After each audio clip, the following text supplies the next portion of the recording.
much. Thank you very much. So shalom, good morning everybody. So Boker Tov, Chodesh Tov.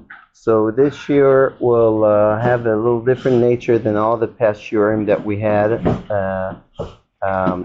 I'll remind you, we had a series about war in halacha and war, the current war, and then we had a series that discussed topics like hostage deal and other things. And 2 weeks ago we had a shir about the Asuta case, controversy that is still in courts. Now, this shir is the shir that now we'll Bezrat Hashem will learn together now is different in nature, because whereas the Asuta, both the Asuta and Lahavdil, the hostage deal, we tried to analyze halachic sources, even though they weren't clear cut, but they served perhaps as some inspiration to these difficult topics. But the discussion was also halachic. This year will not be halachic. I'm saying it up front.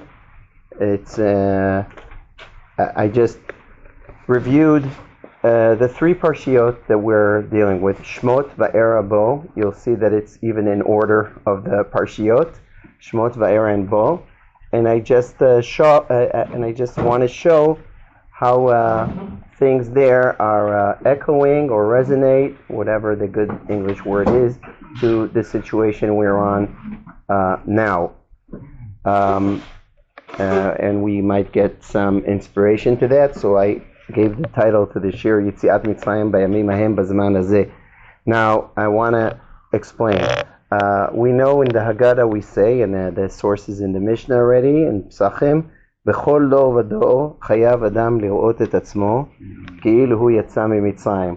Now, that is that is just telling us that we should, at least once a year, at the Seder night, re-experience as if we were now personally saved by Kadosh Baruch Hu from Egypt, and that has implications. Lefichach anachnu chayavim lehodot ulehalel. Yeah, and the Brisker Rav, based explaining a shita from Hai Gaon in the Ran and the Rif, says that this is why this is a different halal in nature, in essence, than the regular halals like we said today, and like we say in the holidays, even full halals. He says all of them are betorat chovat, an obligation of kri'ah, kroat halal, and the unique halal at Seder night is betorat shira. It's a spontaneous Thanksgiving. That's the way they explain why there is no bracha Rishona before that halal. If you notice, aside from other strange things about the halal and Leila Seder, there is no bracha before it. Now, Ramban and other Rishonim say that the reason is that you said already bracha in the shul, and that already covers that. But the Gaonim, and as explained by the Brisker Rav, have a different explanation to that. They're saying that there is no bracha because if it's a spontaneous shira, because you're now re-experiencing that you're now being redeemed, then the bracha will ruin that spontaneous shira. It's the same explanation lahavdil that the Sri Yesh gives why there is no bracha rishona on the mitzvah of mishalach manos and of tzedakah. Because if an ani knocks on your door and you're telling him, excuse me a second, L'Shem yichud kudsha berichu, this, and then you give him the money, you ruin the mitzvah. The mitzvah is a spontaneous mercy that you have, and the same with mishalach manos. So in Bein Adam Lamakom, it's the same thing regarding the halal at Seder night. So that is b'chol do v'dor chayav adam lir'ot et atzmo ki'ilu yatsa miMitzrayim. We're talking here about a different thing. Yeah, I wanted, because it might sound similar. Yitziat Mitzrayim bayamim hahem bazman hazeh. Here I just want to show some similarities. We know that there is a pasuk Kimei tzedcha me'eretz Mitzrayim areinu niflaot, meaning that there is a certain with all the distinctions, and there are distinctions, but there are similarities between the Geula Mimitzrayim to the future Geula. And I want to just point out to some things, some inspiration we can get from all kinds of challenges that were there, that we're facing, surprisingly enough, things pretty similar in structure, structurally at least, even if not in details, today. So after this intro, let's go to the sources. So the end of the Parshat Shmot is a very, very famous ending. Moshe is complaining to God. He says, I don't understand this. You send me to save the people of Israel. And that's what I told them in your name. And they believed me. It says, Vayamen ha'am. Yeah, as opposed to what Moshe suspected, that they won't believe him. Their first reaction is, they believe. Just think about that. 210 years enslaved. And then comes a guy from Midian, and he says, Elokei Avraham, Elokei Yitzchak, Elokei Yaakov shelachani alechem. And they believe. They believe. We'll see soon how come they believed. Also because he told them a certain code. That's what some of the commentators said that helped them believe.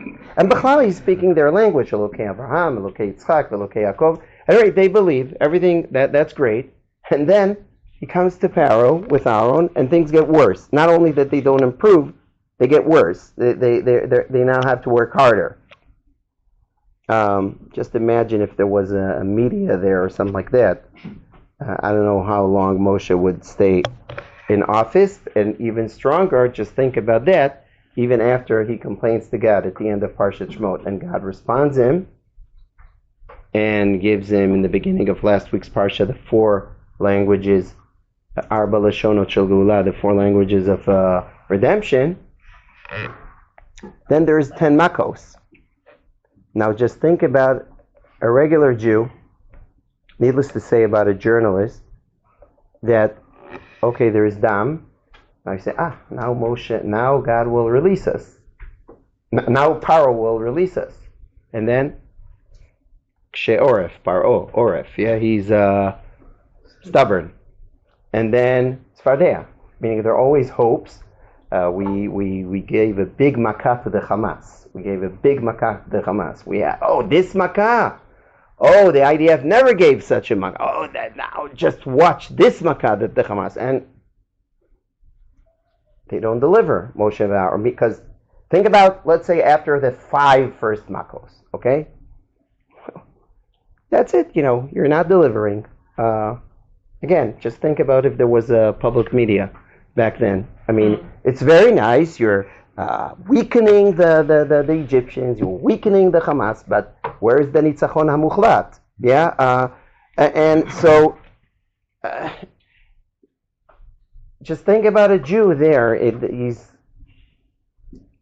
Everything goes hard. Nothing goes easy. Okay? So that's basically, I'm returning back to Moshe. Moshe is asking God, what's going on here? And he asks here, there are 2 questions, as you see, that are really one, as I'll explain. Vayashuv Moshe el Hashem, Vayomer, Hashem, lama hariot al ha'am hazeh, lama zeh shlachtani. Now it's 2 questions. Why did you do bad to this nation, and why did you send me? Now, actually, these questions are intertwined, if you think about it. He says, you're so powerful. You could do everything. You could create the world. You could do a poof and Paro will, and there'll be an end to this suffering. So why are you sending me? And then there's so many complications. And then he says, "Ume'az bati el Paro ledaber b'shimcha." Since I came to speak to Paro in your name, dafka things got worse. And you didn't save your nation. And then the answer of God, you will see now, ata with an ayin, yet you will see now that he will release them and he will even chase them out. But then comes the 10 Makot, which, as I told you, it wasn't smooth. Okay? It wasn't smooth at all. So, first of all, we know, and Rashi brings, based on the Midrash, that it says that there was criticism over Moshe for challenging God here, and some commentators, that's the way they interpreted the beginning of the era of last week's Parsha, that the comparison between Moshe to Avram, Yitzchak, and Yaakov, they didn't question my ways and you are, some criticism. But let's see the Midrash here, the interesting Midrash, on the end of Parshat Shmot. Rabbi Shmuel Omer, V'atzel lo yitzalta, Vadai. Meaning Rabbi Shmuel attributes to Moshe that he was like saying to God boldly, you're not saving them. Like, I don't believe it. Things are getting worse, and I don't see where's the beef. I don't see that you're saving them. But Rabbi Akiva disagrees. Rabbi Akiva Omer, second source. Yodeni shatati latzilam. No, I'm not questioning the end of the game. Rabbi Akiva says that Moshe told him, I have emunah, okay, just like the Am has emunah. You spoke to me. There was a revelation in the bush, in the snake. I know the end. I know the end of the story. So,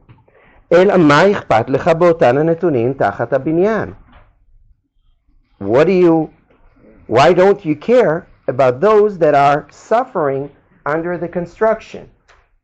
Meaning, what he's telling him, according to Rabbi Akiva, it's very appealing, he says, this discussion, this conversation at the end of Parsha Shmos between Moshe and God was not that Moshe was challenging and asking, will there be a Geula for Mitzrayim? The challenge was regarding the how. Why there should be so much suffering involved. You're God, you're the Almighty. Why aren't you just doing a poof and we're out of Egypt? Yeah? Why there should be so many sibuchim. How will you translate sibuchim? Complications. Yeah, I said it before, but you see I'm not okay. So why there should be so much complications and consequently so much suffering. At that time, so the Midat Adin was criticizing Moshe and argued to God to punish Moshe. וכיוון שראה הקדוש ברוך הוא שבשביל ישראל הוא אומר, לא פגע בו מידת הדין. But God told the Midat Adin, look, you see where it's coming from. It's coming because he so much cares and has so much empathy the suffering of Am Yisrael. And that's why he's talking to me like that. And that's why Kadosh Baruch Hu didn't let Midat Hadin to harm Moshe. Now, I saw, so what I want to discuss now is, indeed, why is the Geula, meaning Moshe didn't get an answer. Why is the Geula this way and not by Kadosh Baruch Hu doing a puff without suffering and releasing us? Why do we need 10 plagues? Why do we need why isn't it without the suffering, without complications? And needless to say that it's the same question that we're asking in the past weeks, yeah? Why everything is so complicated? Why there's so many tough decisions if we're talking about the hostage deal that, while we're speaking now, there might be a release of hostages, and we know for what price. And we're all, on the one hand, very, very happy that they're getting home. On the other hand, are concerned about the consequences of this deal. Okay? So, why should it be so complicated? It's the same thing. Why just not, God, do what you can, help us, and we'll just destroy Hamas, and the things will be over. And we see that, just like in the 10 plagues, it's complicated. So why? That's one thing that we take. And another one that, even though for some reason that we might try to understand and we might still remain with a question mark, even though that's the way it is in our world, okay? Even though that's the way it is in our world, we will still be like Moshe Rabbeinu. Moshe teaches us that we're praying to God that things will be as easy as possible. That if we see sufferings that are part of the process, that are during the process, and complications, so we're not just saying, okay, that's the way God runs the world, but just as Moshe cried to God, Ma ichpat lecha, why are you ignoring the suffering of the Jews that are now suffering because of these complications? Do it easier. And of course it's prayer, and also do our ishtadlus in our things, that in fixing our ways. Perhaps we have influences on how hard it's going to be. So now let's speak about the complications. So first of all, we have here a Gemara in Brachos. Amar Rashbi. Shalosh matanot tovot natan HaKadosh Baruch Hu LiYisrael. 3 very good gifts God gave to the people of Israel. V'kulam lo netanan ela al yedei yisurin. And all of them, the way you acquire, the way you receive, the way to receive these 3 precious presents is unfortunately by suffering, yisurin. Ve'eluhen, Torah, Eretz Yisrael, V'olam haba. So the common denominator on these things, that there's something that are supernatural, meaning beyond just the natural order of the world. There is Olam HaTeva. Torah, as we know, it was given in the 50th day. We know the Maharal explains 7 is Teva, 7 times 7 is 49, 50th, just like the Yovel. It's something that is, Yovel is the Chirut, it's beyond the constraints of our world. And indeed, at the 50th day, there is prophecy. All the people of Israel received prophecy. This is something that is beyond nature. Okay? It's a godly level, an angelic level, like from the word angel. I don't know. Maybe I created here a word. I don't know. So, it's somehow, and all of these things, you need a certain level of Mesiras Nefesh, we'll say. Torah, here they call it Yisurin, I'll call it Mesiras Nefesh. It's, okay, Eretz Yisrael, which is a special land that the revelation, the Nevuah, is there, the covenant, the covenantal land. And Olam Haba, that's the world to come that is beyond our regular world. Now, if we'll look at a very important book, a book that many of the religious Zionist thinkers, especially in the Merkaz Harav Kook school, but not only, are quoting from. So it was important for me to quote from it. It's a book that was written by students of the Gra. All the book are quotes from the Gra, the Vilna Gaon. We know the Vilna Gaon was an extraordinary giant that really all fields of Torah were covered by him, meaning Pshat, Remez, Drash, Sod, Kabbalah, everything. And he dealt with Geula and Geula issues, which are our topics here. And there is a book called Kol HaTor. Rav Shklov is a great Talmud that made Aliyah. Hagra, the Vilna Gaon encouraged his students to do Aliyah as part of a messianic, towards Geula.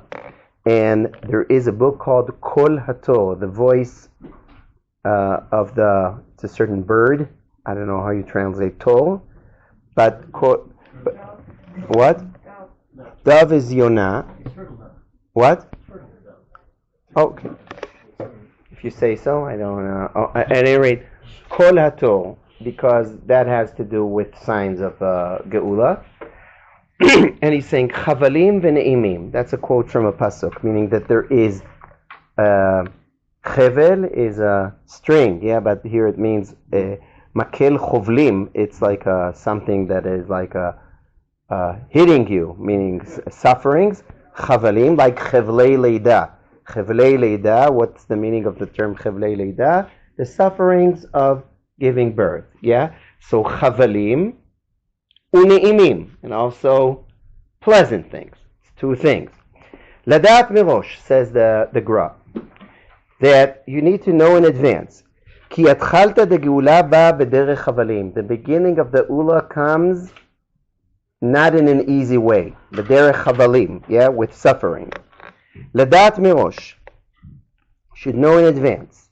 Ki beikvot meshicha, at that time, mikol tzara, that's a quote from a pasuk, mikol tzara yotzet yeshua. Out of any trouble, you grow from it. Yeah, the Yeshua, salvation, comes from it.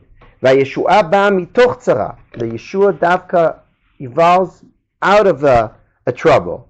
Al pi hakatuv ve'et tzara hi liYaakov, and it's a time of trouble to Yaakov. Umimena yivashea, and from it he will be saved.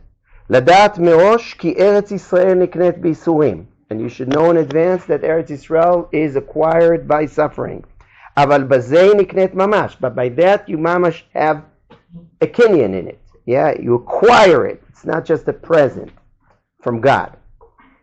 Lachen chalila lanu laseget achor b'mashu. Therefore, don't withdraw in anything. Im yeh chas v'chalila is a koshi. If chas v'shalom will be any obstacle, any difficulty, is a machshela, such an obstacle in our avoda, and to be certain, ki davka mimenu Yaakov yivashea, davka from it Yaakov will be saved. Umina meitzar nagia lamerchavia, and from the narrow, from the trouble, we will go to the rachav, yeah, to the broadened thing, to the savor.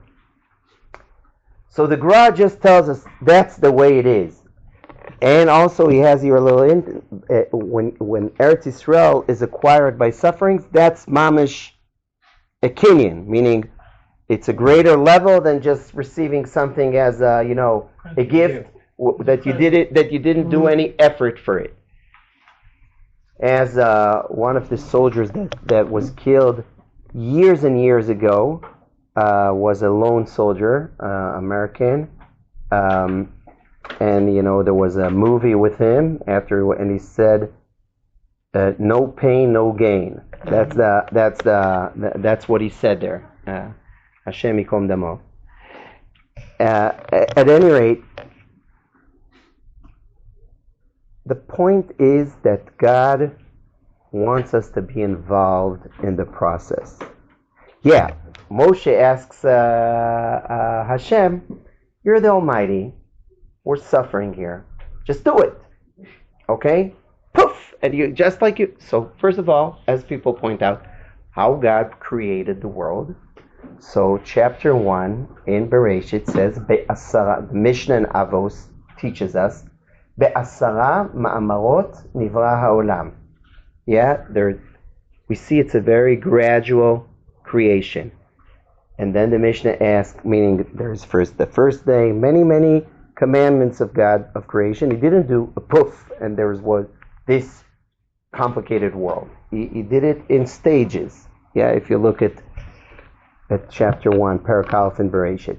And the Mishnah in Avos asks, and why God created the world in 10 sayings? He could have created the world in one saying. The Mishnah itself asks it. And he says to give sachar to the tzaddikim that are mekaimim, that are sustaining, that are holding this world, and this world is precious because it was created in 10 states. Now, there's many ways to interpret this answer, but I'll give you one interpretation, not necessarily the pshat, but we'll use it here because it fits in the words, even if my first interpretation would have been different, but we won't get into that because that's the shir and pshat mishnah. That God wanted the tzaddikim, i.e. the people, to be involved in the world. So they're not, and if they have to be partners in holding the world, in the processes, in the redemption, and I make an analogy to the redemption. Just as God didn't create the world in one statement, but rather did it in a process. And that was in order that the people will be involved in it, because the level of the people, if you want the people to be your partners, then you can't do it in a puff, okay? The same thing in the Geula. God wants us to be His partners, to be part of this, and when He wants us to be partners to this, then it has to meet the constraints, the limitations of this world. And then, it involves stages, and therefore complications, and therefore even sufferings. And of course, sufferings are like taking your forces, extracting from you the most extreme, like in Mesiras Nefesh, the most extreme levels of partnership of forces, and then you're part of that kinyan. Let's see the Maharal. Domeh dodi letzvi, the God, the Redeemer. That's from Shir Hashirim. Here it's the groom. Yeah, he is like a tzvi. Ma tzvi nigla v'chozer v'nichsa. Tzvi is a deer. How do you? Gazelle, actually. Gazelle. Thank you. A gazelle. Just like a gazelle is revealed, and then it's covered, and then again it's revealed. Just the same thing. The first Redeemer, nigla v'chozer v'nichsa v'nigla, meaning you have, just like Moshe experienced, revelation in the bush, and then there is a Hester. La'efech, things get worse. Okay? And then again, God appears. So he says it's the same. Ulefi dati, says the Maharal, hu neged shnei pkidot, she'amar pakod pakadti, ulekach haya kan shtei pkidot. Meaning, there is a code word, and the Tziv explains that. There is a code word that Moshe tells the people of Israel, and that causes them to believe. And that is what Yosef said, Pakod yifkod Elokim etchem. It's two words, Pakod yifkod. God will, how will we translate Pakod? He will remember you, He will redeem you. Okay, but it says twice, Pakod yifkod. Maharal, and once he said that, Pakod yifkod, to the people of Israel, say, that's our secret term. Now, what is the depth of it? The Maharal explains that there are two, and two is here just an example. It could be 5 and 6, meaning it's not in one step. It's not a puff. Pakod yifkod. Two times. As the Maharal explains, he's revealing himself, and then there is a Hester, and then again a revelation. וכל זה להעלות הגאולה. And all of this is in order that the Geula will come. שאי אפשר שתבוא הגאולה שהיא מעלה עליונה בפעם אחת. The Geula is such a miraculous thing that it can't come here in this world in one boom. There must be pakod ifkod, i.e. there must be coverings, there must be sufferings, there must be complications. Why? Simply because if you want to do it in reality, and in reality of Olam Hazeh, then it must be pakod yifkod. I just want to add one thing from the Baal Shem. The Baal Shem says, not in a context of Geula. He says in general, he wants to explain why a Jew, mamash now I'm talking about the personal avodas Hashem, that sometimes after he elevates himself and he's really reached a high spiritual level, then he experiences a what? A downfall. Yeah, thank you. A downfall. So why is that? So the Baal Shem says a very, very nice mashal. He says, when you teach your kid to walk, so he starts walking, and then when you see that he's getting there, then you're dafka. This, he says, okay, do 2 steps to me, and then you're distancing yourself that he will go more. I remember when I was teaching my, I think it was my daughter, to swim, And with swimming, you see that it's the same thing. They come to you, and then if you see that they can do more, then you challenge them more, and you go further. So he says that's the Hester Panim. Don't think that the Hester, that the covering is, it's all in order to get you keeping on walking. Yeah, so that's the way it is. And on the same token, it's here with the Geula. That covering, Etzai Yaakov umimena yivasheh, the grotto. It's in order that we will continue up, and it's simply because the Geula, just like you can't learn to walk in a poof, Geula for human beings in the Olam Hazeh cannot be in one stage. It has to be Pakod Yifkod. What did you want to say? It's a question of appreciation. If let's say the whole Geula was verifying straight away. Yeah. It's more meaningful if it was in stages and you learn more and you understand. Okay, it's part of it. So now let's see. A rabbi from the Ramat Gan Yeshiva wrote here something that I liked. Harav Yehuda Melamed, his name. And by the way, he wrote it not in our context. He wrote it, I think, like 13 years ago. But זהו משיח ללא חבלי משיח. אבל זהו החלום של המשיח, ולא משיח ממשי. You know, such a dream about a puff, you know, God comes and just redeems us in one stage, yeah, and in one thing, with no complications, with no suffering. So that's a dream, he says, but that's not the actual Mashiach. It remains as a dream, as a theoretical thing. If you want to implement it in the Olam Hazeh, then that's the way it is, as the Maharal explained. Haitakshut, the stubbornness to cling to a dream, that's a galut way of thinking. It's a state of mind that prefers a total, complete, absolute dream, prefers that over a partial reality. The readiness to wake up out from a dream and to stand up and to act in a limited reality, this is the transition from a state of mind of galut to a state of mind of real, actual geula.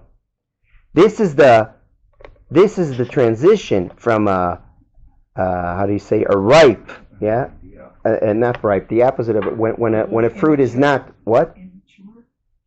Bosel, like pri shu bosel, that is not ripe. That's what you know. Okay, from an immature idea of geula to a ripe, full cooked, we'll say, idea of geula. He says, and I think that's very, very true. Yeah, you have when you're passive, then you can dream about the complete utopian, absolute model of geula, comes from Shamayim.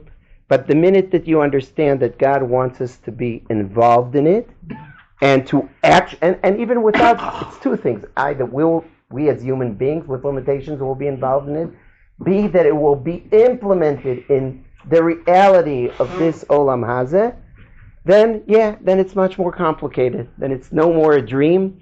It loses the brightness and beauty, absolute beauty and brightness of the shining dream, but now you're actually doing the real thing. That's what he's saying, and I think it's true. Now let's go to the 4 languages of Geula. That's what God responds to Moshe. Therefore, tell Bnei Israel, I'm Hashem, and v'hotzeiti etchem mitachat tzilot Mitzrayim. I will take you out of the sufferings of Mitzrayim, of the burdens of Mitzrayim. V'hitzalti etchem avodatam, and I will save you from the working them, and I will redeem you with my stretched arm and with great miracles, and I will take you to be my nations, and I will be your God. And then we have the Heveiti etchem, and I will bring you to the land. Now, interesting question is, what is the difference between the first one? I will take you out of the sufferings of Mitzrayim. V'itzalti etchem me'avodatam, and I will save you from working to them. Seems pretty synonym. Yeah, I will take you out of working to them, and I will save you from working for them. What is the real difference? Yeah. One is physical, the other is mental. That's the second one. You say that the second one. Interesting answer. So we'll see here. So one approach, and I'll say two interpretations, then I'll get to what you're saying. Ramban, a famous Ramban here, says that Vitzalti itchem. Okay, I'll take you out of Egypt while you're working to them, but maybe you will still be their slaves even out of Egypt. Like maybe they will have control over you even out of Egypt. That could be connected to what you're saying, but not necessarily. It could be also physically. Okay, so v'otzeiti itchem mitachat tzivlot Mitzrayim, and the v'itzalti itchem avodatam, that you won't have to work for them even when you're out of there. And then of course, v'ga'alti etchem is like a pidyon, yeah, meaning that he acquires us, God, and that is by Kriyat Yamsuf and all of these things. And then v'lakachti etchem li li'am v'ayiti lachem l'elokim, that's Ma'amar Har Sinai, says Ramban. Okay, Sforno says differently. He says it's chronological. It's at the first stage you're going out of the hard work, sivlot. And then I'll save you from just that you won't work. And that's it. And the first stage was when the plague started. Then the suffering was less since Makat Dam. And then after Makat Bechor, you're totally not working for them. Okay? And then there is Kriyat Yamsuf, the Galti. And then there is Ma'amar Har Sinai. So Sforno Mamash does it just chronological. And it might fit with the Ramban, but not necessarily, because it's not bad. But here, let's see what the Orach Chaim HaKadosh says. V'otzeti etchem mitachat tzivlot Mitzrayim, shehu tokef hashiyabud. That's the hard, the extreme enslavement. V'zeh haya techef umiyad v'makat ha'eor. That happened immediately in Makat Dam. Yeah? Nitparda chavilat nugsim v'shotrim, meaning the hardship of the enslavement with people that are in charge and hitting you, that was moved away in Makat Dam, the first plague. Aval Yisrael were still hayu ovdim ktsat. Why? Ki eimat hamitzriyim hayta alehem. Meaning, even though they were not enslaving them, afflicting them, they were still working for the Egyptians on their own. Why on their own? Ki eimat hamitzriyim hayta alehem. Because they were afraid still of the Egyptians. Ume'atzmam hayu ovdim avodah kala. And out of their own, they were working some easier work, but they were still serving and working them. And corresponding to that, he said, V'itzalti etchem avodatam, that all the work will be uprooted and that you won't keep on. What are we seeing here? We're seeing here something very deep psychologically. Mm-hmm. When you're so long enslaved to someone, then even after he releases you, we have that the famous statement, אפשר להוציא את היהודים מהגלות, אבל קשה להוציא את הגלות מהיהודים. Yeah? It is hard to, you can take the Jews out of exile, but it's hard to take the exile out of the Jew. So, at a certain paraphrase, it's pretty much the same thing. The Orach Chaim HaKadosh says, look, when someone is a slave for so long, even after he's released, he's still attached to what he experienced. And when I read this, Orach Chaim, I was thinking about the hostages. How long is the process of recovery? Yeah, you might see them now smiling, and we're grateful for that. We're thankful for that, and they have, and some of them at least, they have very, very strong mental health. You could see it here, impressing ones, and from the stories you hear about what they experienced in the hostages, how Liri Elbag was acting when she was in captivity. It's mamash heroic, and yet still, there are all kinds of processes. Freud spoke about identification with the aggressor as a unconscious defense mechanism that sometimes, in order to survive, mamash, you're automatically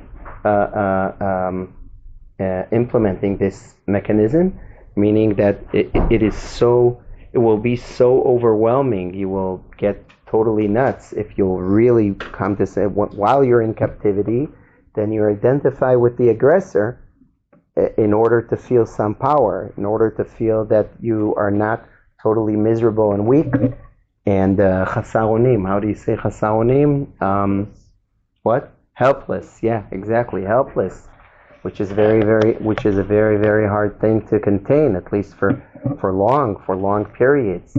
So this is what we're praying for, and this is what God tells you. Not only that I will physically release you from getting out of Sivlot Mitzrayim, I'll also release you from Avodatam. Some interpret even Avodatam, Avodah Zarah, but you could link all of the things to the same place. Now, the fifth language of Geula, is Veheveti, right? Is Veheveti. So here we'll see the Ravid on the Rif. He says,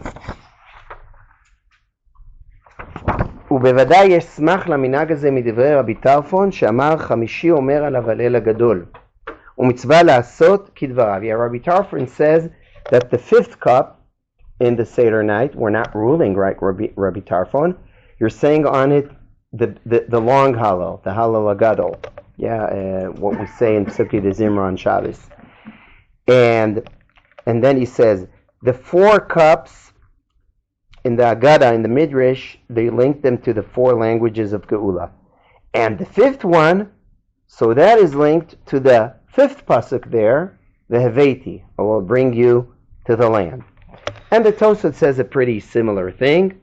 And what he says here, we won't read it. He just says, if a master releases the slave and he doesn't bring him to a home, what did he do? So that's like the completion. Coming to Israel is the completion of that. If you'll flip the page, you'll see that at the second page, the core of the Haggadah is a drasha of the sages on Mikra Bikurim, on the psukim when one brings Bikurim, the psukim that one recites that are like a condensed version of the story. Okay, Bnei Israel came to Egypt, and then they suffered very much, and then you took us out of there, and then I came here and brought you the fruit. Now, it's interesting that in our Haggadah there is a drasha of 4 psukim. And what is the 5th one? Corresponding to Ve'eveti. That's the last pasuk here, which is not darshaned in the Haggadah. Vayevi'enu el hamakom hazeh. Yeah, so it's mamash corresponding to the Ve'eveti. What is the Torah T'mima saying? Torah T'mima is Rabbi Epstein, and he's saying the following: Uma shelo tiknu kos hoda'ah le'inyan והבאתי אתכם אל הארץ, דאין לומר מפני שאינו מעניין הגאולה, שהרי כמו כן תקנו לעניין ולקחתי אתכם לי לעם. He says, look, there's also Shavuos here, ולקחתי אתכם לי לעם והייתי לכם לאלוקים, and we still included in the Haggadah. So what is the reason why Veheveti is not included in the Haggadah? And there's no 5th cup corresponding to the Veheveti. That's what he's concerned about. Yesh lomar pashut. We need to, it's the 3rd row here. Yesh lomar pashut, an easy answer is that when we're now in Galut and the land is given to strangers, you can't have a cup of wine on that. And maybe because of that, this fifth cup is a kos for Eliyahu. And we're hoping that Eliyahu will bring the Geula. Now, everyone that reads this Torah Tamima will say, well, if we will go with his logic till his end, so nowadays, we should have a fifth cup. And indeed, it's a controversy between rabbis. There's some rabbis that hold that now it's appropriate, based on this Torah Tamima and others, to have a fifth cup. Let's see Rav Kasher. And here in our time, says Rav Kasher, the one that did the Haggadah Shalema and Torah Shlema, that we have the zchut to see the chasadim of God and His Yeshua when we have established the state of Israel, which is the implementation of the promise Veheveti. It's good and nice to do a mitzvah min muvchar in drinking a fifth cup that is Keneged Veheveti, and to say on it Halal Agadol, like Rabbi Tarfon wanted, and to thank God for all the miracles and the wars and the Yeshuas that He did to us. So Veheveti actually happened, and there's still complications, and we could expect that, as the Gra promised us, as the Maharal explained to us, all the explanations that we have seen. Rav Goren says, after it was clarified to us the link of this fifth cup to our obligations and our merit and our zchuyot on the land of our patriarchs, and that it's depending on our willingness to do Mesirat Nefesh to bring about the Veheveti Etchem. So we should now follow the sheet of the Gaonim, and we should drink a fifth cup. Okay. But here I'll show you another. I told you it's a controversy. Okay? So let's see what says Rabbi Zinger. Rabbi Dov Zinger is the Rosh Yeshiva of the Yeshiva High School in Kfar Etzion of Makor Chaim, where my son studied. The three boys, if you remember that. So two of them were from there. And Rav Zinger is a very, very special man and a deep man. And let's see what he writes about the fifth cup. Anu Shirainu, we have seen the process of the disappearing of the fifth cup of Rabbi Tarfon.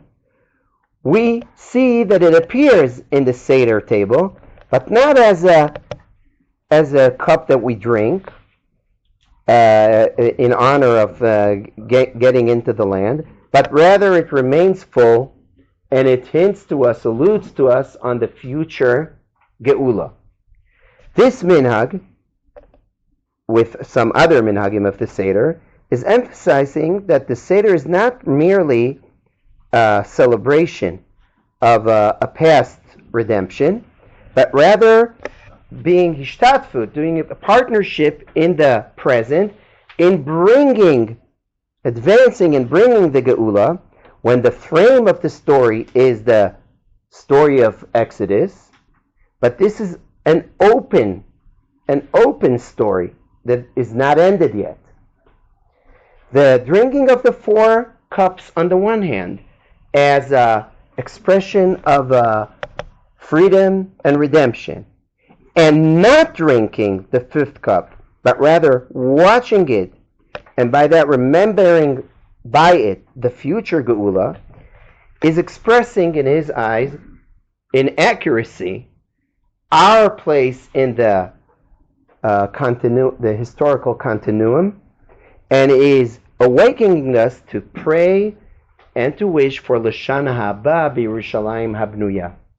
I think if we look at Rav Kasher and Rav Goren on the one side, and Rav Zinger on the other side, we catch, there's a better word, lilkod, we are capturing maybe the complexity that I described in all this shir.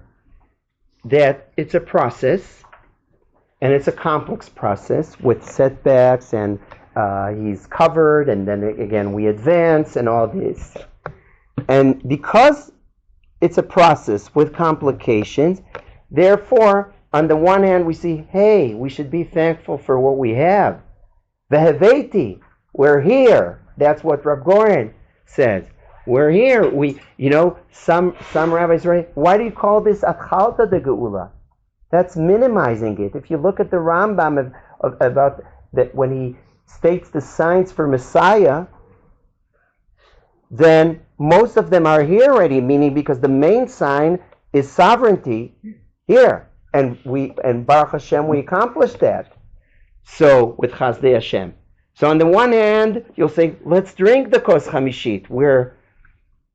Look at what we have already. And the Kos Chamishit, by drinking it, Rav Goren at least thinks it will even encourage us to keep on going. And Rav Zinger says, no, but it's not complete yet. And we understand. It's not that he's dreaming about it complete, but he's saying we should leave the fifth cup full, that we'll understand that we still have a way to go. And it's still complicated. Okay, I want to end with our parsha. After all, you will tell me, Rabbi, you spoke about Shmot, we spoke about Va'era, and its links to our situation. What about our, in a day and a half, in 2 days, we're going to hear laning and bow. So here you said that you see again the Eretz Yisrael Niknet B'Yisurin, the Mesiras Nefesh that is needed for Geula. L'chora, the Geula of Egypt was, more than this Geula. That is really, we're doing Geula b'derech hateva. Derech hateva, so many miracles by God. But to our eyes. And in Egypt, it seems that, God, okay, he does it in stages and all this. And so where does he involve the people? So in our parsha, he involves the people. And I'll show you that in 2 places. A Midrash Rabbah. There is a pasuk, Mishchu k'chu lachem tzon. Yeah, God commands the people of Israel, take the sheep, take it. Mishchu k'chu. Now that wasn't an easy commandment. That was a Mesiras Nefesh commandment. Remember, who is the God of the Egyptians? That sheep. Minigi. And we'll see. Moshe says, here you see that when the people of Israel were in Egypt, they were worshipping Avodah Zarah. And they weren't leaving it. So Kadosh Baruch Hu told them, as long as the people of Israel are worshipping the gods of Egypt, they won't be redeemed. Tell them that they should leave their bad deeds and lichpor and deny the avodat kochavim, and that is what it says. Mishchu k'chu mishchu yedechem avodat kochavim. Leave your hands off avodah zarah and take a sheep and shech the god of Egypt, and by that God will skip on you and save you. Davar acher, another interpretation. When HaKadosh Baruch Hu told Moshe to shech the Pesach, so Moshe tells, Ribbon Olam, how can I do that? You know that this is the God of the Egyptians. If we'll do this, they will stone us. They will kill us. So God told him, Chayecha, Ein Yisrael yotzim mikan ad shishchatu et Elohei Mitzrayim leinehem. They won't be redeemed till, in the eyes of the Egyptians, they will shech their God. And that's what we see that he did that night. God killed the firstborns of the Egyptians, and in that night they actually shechted the gods of the Egyptians. Okay. Now, already years ago I spoke in Shul. We see here, it's a midrash one after another, 2 forms of Mesiras Nefesh here. 2 different forms. We'll start off with the second paragraph, the last paragraph. That's a very simple one. Moshe tells him, hey, you're actually commanding us to commit suicide. Literally. Go in front of the Egyptians and shech their God. They will stone us. You're actually requiring us to do Mesiras Nefesh. And God told him, without that, the process won't be able to work. We're getting back to how the Geula and Eretz Yisrael Niknet B'Yisurin B'Mesiras Nefesh. We see it in our parsha. Yeah, that's what was required. Even in that miraculous redemption of Egypt, with the 10 plagues and everything, there was a requirement of the Jew, the man, to be involved in the process of the Geula by taking action and doing Mesiras Nefesh. But you know what? I always said in Shul, that's a drush of a Rav, but okay. I think it's the pshat of the Midrash. I'm not sure the Mesiras Nefesh that was required in the first paragraph was easier. I actually tend to think that perhaps it was harder. What in the first paragraph we hear that what God is requiring is that you are growing up on something, on a paradigm.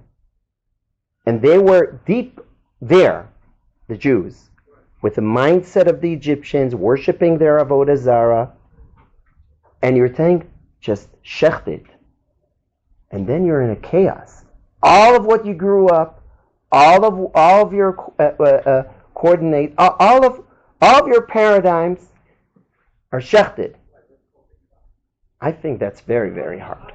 Okay? And that's what he required them to do. So 2 forms of Mesiras Nefesh. And lastly, we see later in the Parsha that this Pesach that we're talking about, that involved Mesiras Nefesh, this Pesach, that involved the shechting, the Pesach that involved Mesiras Nefesh, of 2 kinds, as I said, physical and spiritual.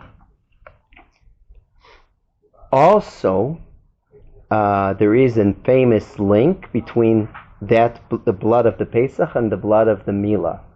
We see already in our Parsha that there is a requirement that everyone who is not didn't go through Milah cannot eat in the Pesach. So already in our Parsha we see the link. We see in Yoshua the link between Milah and Pesach. Yeah, in the beginning of Yoshua. And we have in the Hagar we say Bedamai Chayi, a verse from Yechezkel, and we know what is Bedamai, 2 bloods, Dam Pesach and Dam Brit. Bedamai Chayi, you will live via the blood. Here, that's what we're thinking about. Eretz Yisrael Niknet B'Yisurin. So what I say at Pirkei de Rabbi Eliezer, Vayu Yisrael lukchim dam Brit Milah, v'notnim al mashkof batehem dam Brit Milah v'dam Pesach. Actually, what they, according to the Midrash, what they put there as a sign to God to skip the house of a Jew was a combination of dam Pesach and dam Milah. V'nitmaleh rachamim al Yisrael.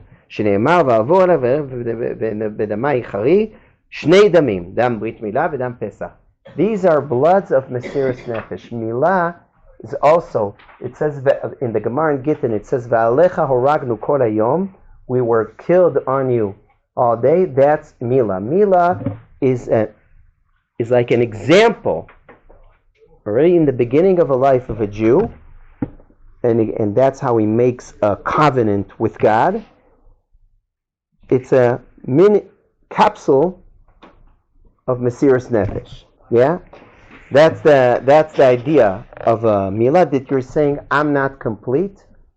Yeah, I'm not complete. I am mechaser myself, Moser Nefesh, Korban, like the same idea, in order to acquire, in order to be in contact with God. So we see here in Parshat Bo. The also that idea of the need of the involvement of the Jew in the redemption and the Mesiras Nefesh that is required. So what I covered here today is to show how when we encounter our complicated days, which are part of the process of the Geula, of returning to our land as a sovereign state, and we see that things are not going easy, that things are complicated, that there are stages and sometimes setbacks, and that Tzvi, not deer, but you said gazelle, a gazelle that is revealed, covered and revealed, like the story that I told you about the Baal Shem. And that is all because God wants us to be part of this process, and that He wants it to be implemented in this complicated world, and a world with limitations, and not just remaining some utopian dream that is never connected to this world. So I looked it on the tour. It's a turtle dove. Whatever a turtle dove is. Turtle dove. Turtle dove. That's the translation of It's it. a turtle dove, yes. Okay. Do you have a minute? Actually, Okay, I I'm late just for wanted it. to, no, it's okay. I wanted to